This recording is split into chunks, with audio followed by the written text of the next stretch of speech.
HMDA మాజీ director Shiva Balakrishna ఆస్తుల జాబితా చూస్తుంటే కళ్ళు బయర్లు కమ్మడం ఖాయం. ఈ కేసులో ఏసీపీ అధికారులు 45 పేజీల రిమాండ్ రిపోర్టును తయారు చేయగా అందులో సంచలన విషయాలు వెల్లడించారు. కేవలం వాచీలు, పట్టు చీరల విలువ 8,26,00,000 ఉంటుందని అధికారులు పేర్కొన్నారు. మొత్తం 50 ప్రాపర్టీ డాక్యుమెంట్లు స్వాధీనం చేసుకున్నారు. ఆయన ఆస్తులపై 4 బృందాలు విచారణ చేయనున్నాయి. బాలకృష్ణ గారిని ఇప్పుడు మేము కస్టడీలోకి తీసుకుని కోర్టులో ప్రొడ్యూస్ చేయడం జరుగుతుంది. తదుపరి పోలీస్ కస్టడీకి కూడా మేము తీసుకోవడం జరుగుతుంది. ఎందుకంటే కొన్ని విషయాలు చెప్పలేదు, ఎక్కువ కోఆపరేషన్ కూడా చేయకపోవడంతో ఖచ్చితంగా ఇంకా కొన్ని డీటెయిల్స్ ఆయన నుంచి తెలుసుకోవాల్సినవి కూడా ఉన్నాయి. సో ఆ బేసిస్లో ఆయన మళ్ళీ పోలీస్ కస్టడీకి కూడా తీసుకోవడం జరుగుతుంది. ఆదాయానికి మించిన ఆస్తుల కేసులో హెచ్ఎండిఏ మాజీ డైరెక్టర్ శివబాలకృష్ణ రిమాండ్ రిపోర్టు కళ్ళు బయర్లు కమ్మేలా చేస్తుంది. బాలకృష్ణ ఇంటితో సహా మొత్తం 18 చోట్లలో సోదాలు నిర్వహించగా భారీ స్థాయిలో అక్రమాస్తులను గుర్తించినట్లు అధికారులు వెల్లడించారు. ఈ సందర్భంగా 45 పేజీల రిమాండ్ రిపోర్టును ఏసీబీ సంచలన విషయాలు వెల్లడించింది. భారీగా ఆస్తులను గుర్తించినట్లు పేర్కొనగా 50 ప్రాపర్టీస్ డాక్యుమెంట్లను సేకరించినట్లు ఏసీబీ వెల్లడించింది. ఆస్తుల డాక్యుమెంట్ల ప్రకారం వాటి విలువ 5 కోట్లు కాగా బహిరంగ మార్కెట్లో పూర్తి విలువ 10 రెట్లు ఉంటుందని అంచనా వేస్తున్నారు. కాగా ఇంట్లో 99 లక్షల నగదు దొరికినట్లు వెల్లడించారు. కొన్ని 2-3 విల్లాస్ ఉన్నాయి, అట్లనే అపార్ట్మెంట్స్ లో కూడా కొన్ని 2-3 ఫ్లాట్స్ అవి కూడా ఉండడం జరిగింది. 90 acres ఆఫ్ ల్యాండ్ తెలంగాణలోని వివిధ ఏరియాస్లో పర్చేస్ చేయడం జరిగింది. అందులో కొంత కొడకండ్లలో అరౌండ్ 17 acres పర్చేస్ చేయడం జరిగింది. కల్వకుర్తిలో అరౌండ్ 26 acres పర్చేస్ చేయడం జరిగింది. కేవలం ఈయన పేరు మీదే లేవు, మెయిన్గా చాలా ఎక్కువ అయితే బినామీల పేరు మీదే ఉన్నాయి. ఈయన క్లోజ్ అసోసియేట్స్, రిలేటివ్స్ వాళ్ళ పేరు మీద. ఇక బాలకృష్ణ ఇంట్లో దొరికిన ఎలక్ట్రానిక్ వస్తువులను చూసి ఏసీబీ అధికారులు అవాక్కైనట్లు తెలుస్తుంది.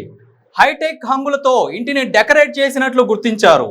4 కార్లను స్వాధీనం చేసుకోగా వాటి విలువ 50 లక్షలు ఉంటుందని అధికారులు పేర్కొన్నారు. ఇక బ్యాంకు బ్యాలెన్స్ 58 లక్షలు ఉన్నట్లు గుర్తించారు. అంతర్జాతీయ బ్రాండ్లకు చెందిన గోల్డ్, సిల్వర్ వాచ్లు, అత్యంత ఖరీదైన మొబైల్ ఫోన్లు, గృహోపకరణాలు అన్నీ కలిపి దాదాపు మొత్తం 8,26,00,000 ఉన్నట్లు అధికారులు పేర్కొన్నారు. వీటితో పాటు 155 డాక్యుమెంట్ షీట్స్, 4 పాస్బుక్లను అధికారులు స్వాధీనం చేసుకున్నారు. 20 LIC policy bonds, IT returns డాక్యుమెంట్లు కూడా స్వాధీనం చేసుకున్నారు. 200కు పైగా అత్యంత ఖరీదైన పట్టు చీరలను అధికారులు స్వాధీనం చేసుకున్నారు. అత్యంత ఖరీదైన అంతర్జాతీయ బ్రాండ్లకు చెందిన 120 వాచీలను స్వాధీనం చేసుకున్నారు. వాటిల్లో గోల్డ్, సిల్వర్, ప్లాటినం వాచీలను సీజ్ చేశారు. రొలెక్స్, రాడో, ఫాజిల్, టిసాట్ బ్రాండెడ్ హ్యాండ్ వాచీలను స్వాధీనం చేసుకున్నారు. ఈ 120 వాచీల విలువ దాదాపు 32 లక్షలు ఉంటుందని అంచనా వేస్తున్నారు. 30కి పైగా ఆపిల్ ఫోన్స్, 31 ఆపిల్ ట్యాబ్స్ స్వాధీనం చేసుకున్నారు. బాలకృష్ణ గారిని ఇప్పుడు మేము కస్టడీలోకి తీసుకుని కోర్టులో ప్రొడ్యూస్ చేయడం జరుగుతుంది. తదుపరి పోలీస్ కస్టడీకి కూడా మేము తీసుకోవడం జరుగుతుంది. ఎందుకంటే కొన్ని విషయాలు చెప్పలేదు, ఎక్కువ కోఆపరేషన్ కూడా చేయకపోవడంతో ఖచ్చితంగా ఇంకా కొన్ని డీటెయిల్స్ ఆయన నుంచి తెలుసుకోవాల్సినవి కూడా ఉన్నాయి.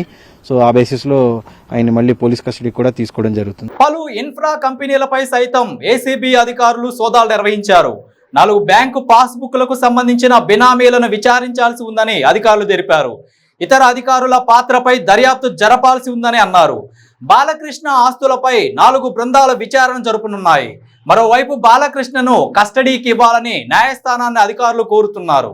ఫిర్జాదీగూడలో పెంట రమాదేవి, మైహోం భుజాలో కిరణ్ ఆచార్య, జూబ్లీ హిల్స్ లో ప్రమోద్ కుమార్, మాదాపూర్ లో కొమ్మిడి సందీప్ రెడ్డి, బాచుపల్లిలో సత్యనారాయణమూర్తి నివాసాల్లో సహా 18 చోట్ల ఏసీపీ అధికారులు సోదాలు నిర్వహించారు. కొన్ని 2-3 విల్లాస్ ఉన్నాయి, అట్లనే అపార్ట్మెంట్స్ లో కూడా కొన్ని 2-3 ఫ్లాట్స్ అవి కూడా ఉండడం జరిగింది.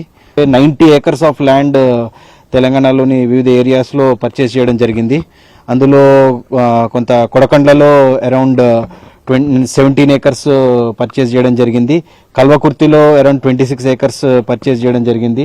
కేవలం ఈయన పేరు మీదే లేవు, మెయిన్గా చాలా ఎక్కువ అయితే బినామీల పేరు మీదే ఉన్నాయి. ఈయన క్లోజ్ అసోసియేట్స్, రిలేటివ్స్ వాళ్ళ పేరు మీద. పుష్పాలగూడ ఆదిత్య పోర్ట్ వ్యూలో villa house, Somajiguda legend tulips లో ఫ్లాట్, శేరిలింగంపల్లిలో ఆదిత్యలో ఫ్లాట్, మల్కాజ్గిరి, చేవెళ్లలో ఫ్లాట్స్, సాగర్ కర్నూలులో 12 ఎకరాలు, చేవెళ్ల, అబ్దుల్లాపూర్, భువనగిరి, యాదాద్రి, జనగాం, సిద్దిపేట, గజ్వేలులో మొత్తం కలిపి 90 ఎకరాల స్థలం ఉన్నట్లు అధికారులు గుర్తించారు. గతేడాది కూడా హైదరాబాద్ శివార్లో 1-2 లక్షలకు ఎకరం చొప్పున ల్యాండ్ కొనుగోలు చేసినట్లు గుర్తించారు. హైదరాబాద్ శివారులో ఎకరం కనీసం 3 కోట్లు పలుకుతుంటే బాలకృష్ణ మాత్రం 1,00,000 రూపాయలకు కొనుగోలు చేసినట్లు అధికారులు గుర్తించారు.